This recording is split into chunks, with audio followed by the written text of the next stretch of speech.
Well, I guess Ferrari could win the constructors title. Didn't think I'd be saying that at this point of the season, but here we are. Hi, my name's Kimmy and I talk about Formula One in the world's second worst English-speaking accent. And, well, McLaren is really just what's fumble after fumble, really, isn't it? I know this subject has been talked to death, but, you know, what's another YouTube video to add to the piles and piles we already have? And realistically, I just need to put something out this week because it's been a while. I've been busy and I figured, you know, McLaren screwing up every chance that they possibly have is as good a thing as any to talk about, right? Now, what I was actually doing last week was working on a video about who could potentially replace Logan Sargent should they decide to throw that contract in the bin, and I was a bit too late on that one, so Although what I did do in that time was go down a rabbit hole and actually investigate every single one of both Alex and Logan's crashes and compare their, not so much damage, because, you know, the World Destructors guy on Reddit already does that, but how much of it was actually their fault. I might still do that. But anyway, you know, we're going to talk about McLaren today. I just realised that audio is going to be so bad. I didn't have one of my cameras filming, and that's the one with the microphone plugged in, so there's going to be really bad audio at the start of this, and then hopefully it'll improve after the fact. But anyway, back to McLaren. I think the problem that they've got is that because they're performing at such a high level, they're extremely risk averse. And I get that. You know, Ferrari had an opportunity to take a risk. They were probably going to finish in the same position whether or not it worked or not. I mean, like, yeah, granted, you know, somebody's tyre could have blown up because this is Pirelli we're talking about. And you know what? Like, Lance Stroll actually thought at one point during the race that his tyre was going to blow up. Still doesn't explain ignoring the blue flags, but, you know, I digress. But Ferrari, they definitely had more of room for movement there. They're looking at it going, well, we're either going to finish first and possibly third or fourth. Second was always going to be unlikely there. Or we're going to finish third and fourth. And if we do a two-stop race, we're definitely going to finish third and fourth, if not worse. So Ferrari had nothing to lose. McLaren had everything to lose. And when you are in that kind of position where if you make the wrong decision, it could have drastic consequences, especially in a tyre race where you have no idea, and you've got to remember, these teams hadn't run the hard compound all weekend. They had saved both the race because Pirelli was saying it's probably going to be a two-stop. So they had no data on the tyre. They had no idea how long it would last, whether or not it would go through a really severe graining stage that couldn't get brought back. And they did the safe option. And I get it. I do.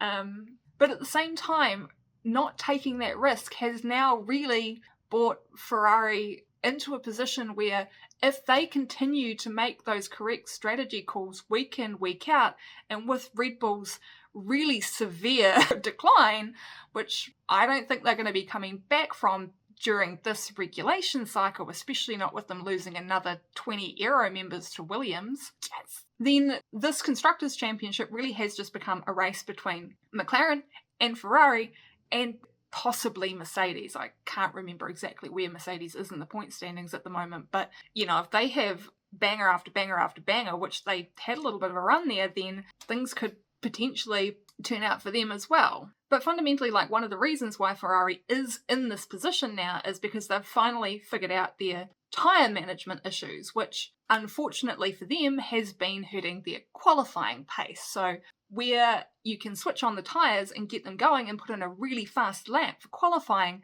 that often will translate, in, especially in Ferrari and Haas's case, into extreme tyre deg. McLaren has got that balance right. McLaren has got the balance right between tyre deg in the race and getting them fired up for qualifying. So fundamentally, their focus for the remainder of the season has to be on nailing that strategy. And they just can't seem to quite get it right. Not even with luck. Even the luck doesn't seem to go their way. It's almost like they still had their heads back in 2023 when Ferrari was absolutely munching its tyres and went, there's no way they're going to get to the end, and not actually looked at the data from this year and gone, that's actually a really huge swing from one end to the other.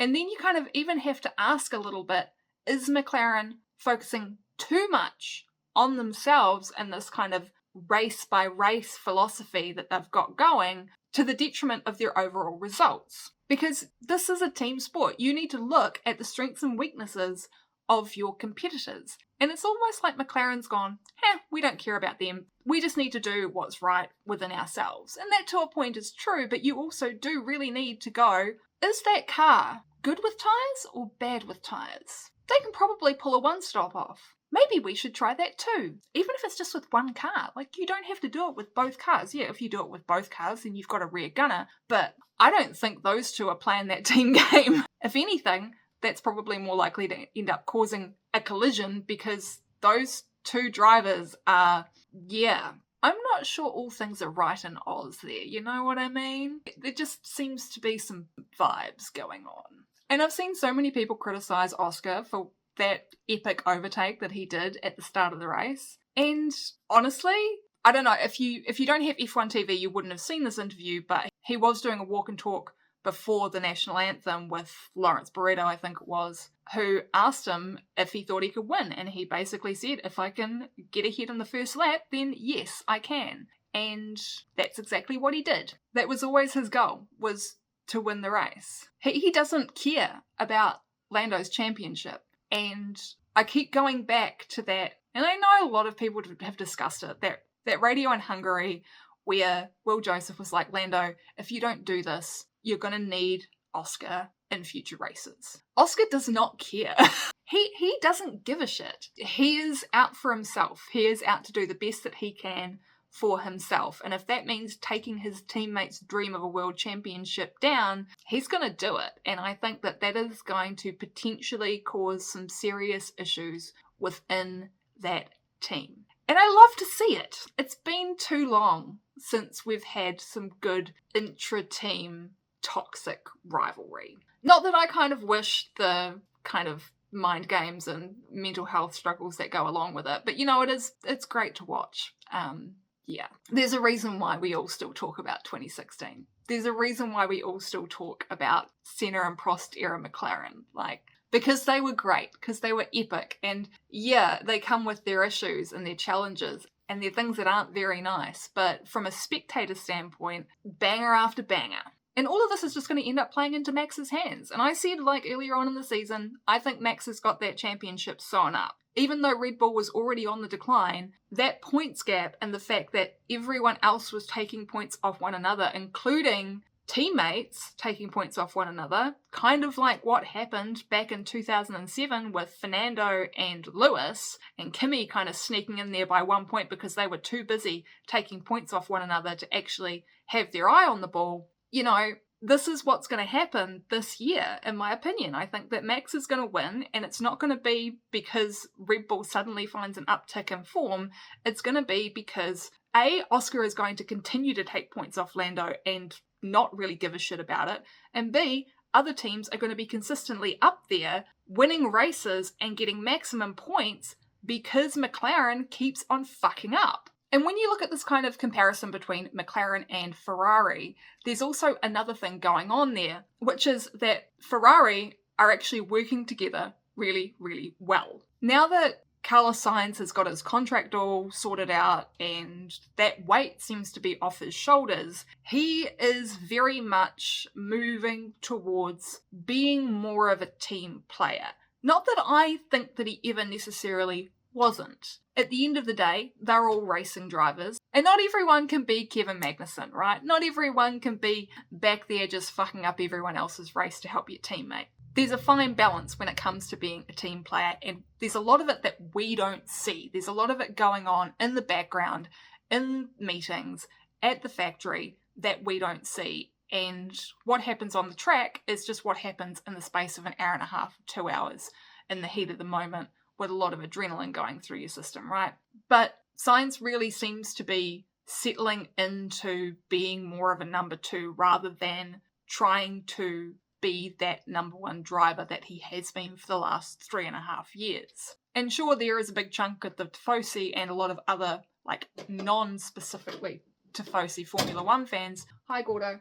Hey! who like to say that Carlos never ever was going to be the number one in that team, but you have to kind of look back on the history of that teammate pairing. They're actually the closest that we've seen in actually a really, really long time. When you look at points, qualifying, even the number of DNFs are pretty similar, if I remember correctly. So McLaren have two team members who are consistently battling one another, a team that keeps on completely missing the strategy calls, and another team bearing down on them in the Constructors' Championship, looking more and more like they could feasibly take it, which I don't think anyone would have said like 4 or 5 races ago. And I think Red Bull has really just kind of accepted at this point, hey, we're going to come third, we're kind of cool with that. And there are those kind of rumours out there saying that Checo's sponsors have said that they will pay the difference in prize money. I'm not sure how much that can actually be believed in full. I'm sure there is a portion there, but like a lot of the blame here is on the team, not just on Checo. Yes, Checo has been having a shit of a season, but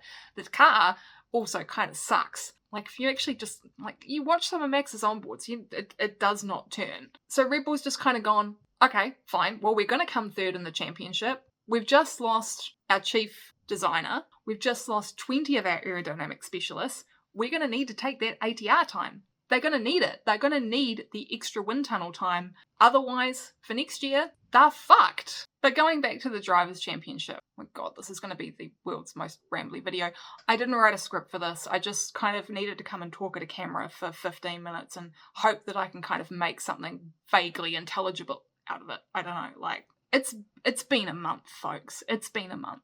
Anyway, back to the Drivers' Championship. Like, if McLaren really cared about Lando winning the Drivers' Championship, then they would have switched the cars on the last lap. I know it looks bad. I know. But that's 3 points right there, right? That's an extra 3-point swing towards Lando.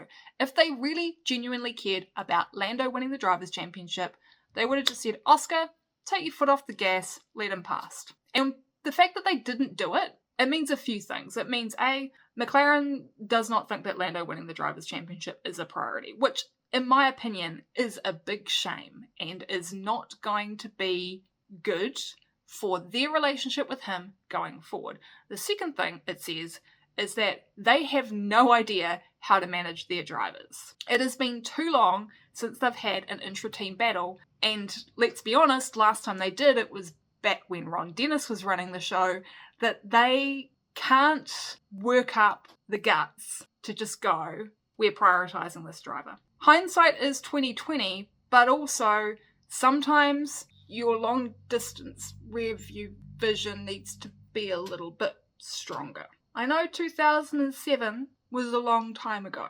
I was watching an old Top Gear episode from 2007 last night, and I realised that was 17 years ago.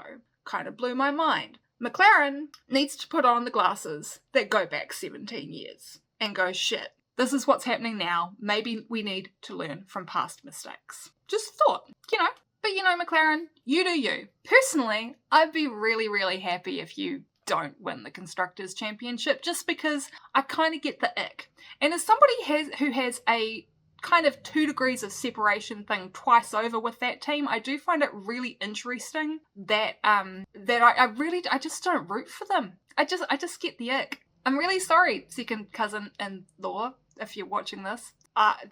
You're gonna have to convince me. You're gonna have to convince me that the culture inside that team isn't something seriously fucked up, because the vibes are off, man. The vibes are off. Anyway, what do you think? Do you think that Ferrari could possibly win the Constructors' title if McLaren keeps on throwing away points? Or do you think McLaren's pretty much got this in the bag? Or do you think that Red Bull is actually going to hold on to that very last lap in Abu Dhabi?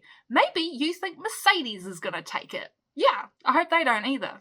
Oof. Anyway, thanks so much for watching. Don't forget to like this video and subscribe to my channel if you enjoy my stuff. I don't like the word content. You guys know I don't like that. Content and engagement, I don't do that. So just, subscribe, like the video, share it with your buddies, help me get to 1,000 subscribers. Please, dear God. I know I've been really inconsistent, and I'm sorry about that.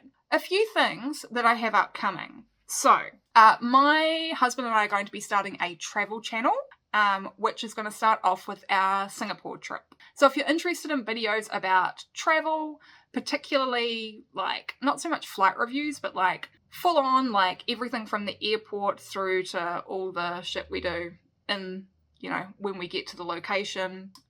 For those of you who have said I should do a video on a bikini, this would probably be your opportunity to see me in one. I will put the link for that channel down in the description box of future videos because we have not yet started that. By the time I post this, I might have started the channel and there might be a link down there. So, you know, take a look anyway.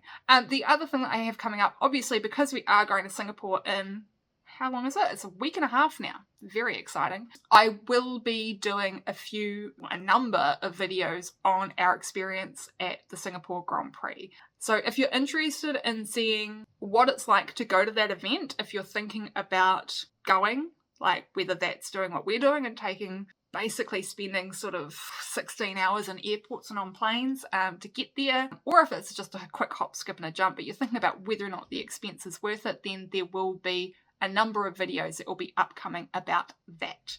We just have general admissions tickets, so you're not going to be seeing anything fancy grandstands. It's going to be, can I do this trip on a budget? And let me tell you, I know that a lot of people like to go on about how expensive Singapore is, but we're considering going to Melbourne next year for the Melbourne Grand Prix. And let me tell you, the markup on the hotels in Melbourne during the Grand Prix weekend is significantly more than that in Singapore. You're looking at double the price in Singapore. In some instances, I have seen hotel prices going up 600% from their regular rates in Melbourne.